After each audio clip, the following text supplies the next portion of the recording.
women will prefer you to be unreasonably confident, delusionally confident than unconfident.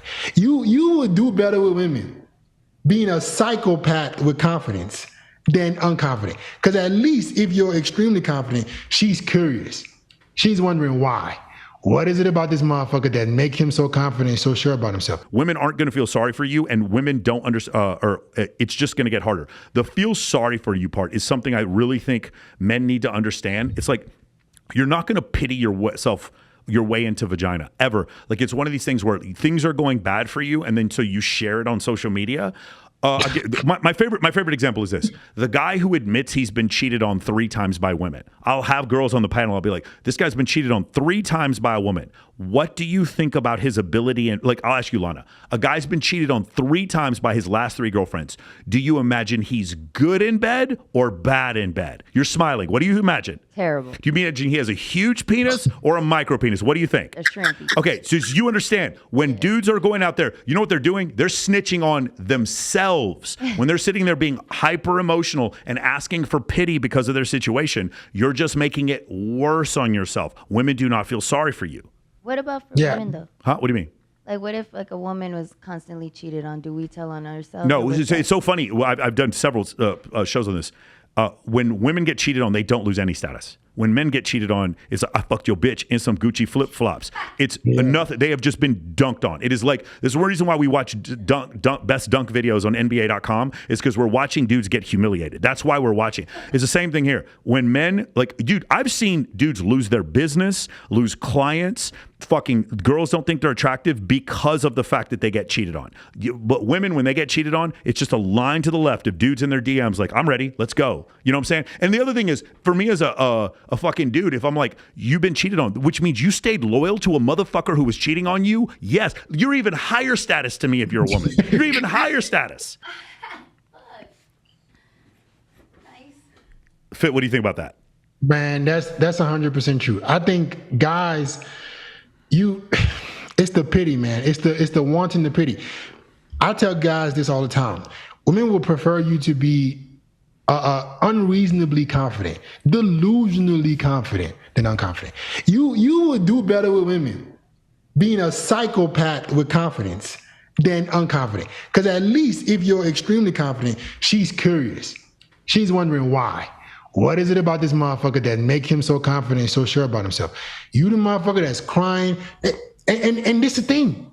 Women will encourage it. Yes. They will tell you, share your feelings, Yes. tell me this. And then pussy be dry in the motherfucker. The same thing you're telling him to do, you are turned off by. That's why guys need to have objective. They need to look, they need to be intelligent enough to understand what will work and won't work women. Yes, bro, she wants you to share your feelings with her. Yes, bro, she wants you to be emotional. But that same thing will turn her off because she's hardwired to like strength. She wants a man that has it figured out. She wants to be the waves and you the rock. She wants you to be the certainty in her life, not you be the fucking bitch and you crying and complaining.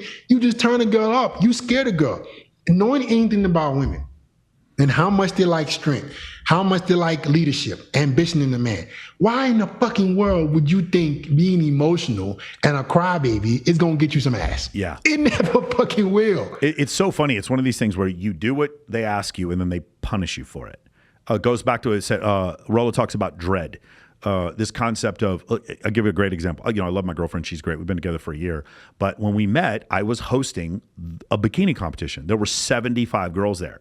And then I bring up the concept of pre-selection and she goes, yeah, I hate it when a guy's around a lot of girls. And then all the dudes are looking at her like, your boyfriend met you while he was hosting a bikini competition with 75 women. And not only that, it was 3 girls at the competition who introduced me to her. And she's like, yeah, it's not something I really like. And it took her like maybe 6 months or a year for her to be like, okay, that thing makes me stressed out but you're right, I am attracted to it. And it's like, sometimes you'll see, generally, my girlfriend's 21.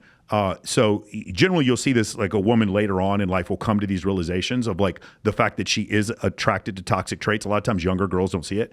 But it's just one of these crazy things where if I had listened to her and I didn't do things that made me attractive to other women, I wouldn't be attractive to her. And it's hard for her to grasp that because there's two Yeah. competing things going on her attraction towards me and her comfort in the relationship. If there's a ton of comfort in the relationship and I don't do things to make her attracted to me, then I do everything she says and then she punishes for me and then punishes me for it. And that's where we get the 80% of divorces initiated by women and a 56% divorce rate.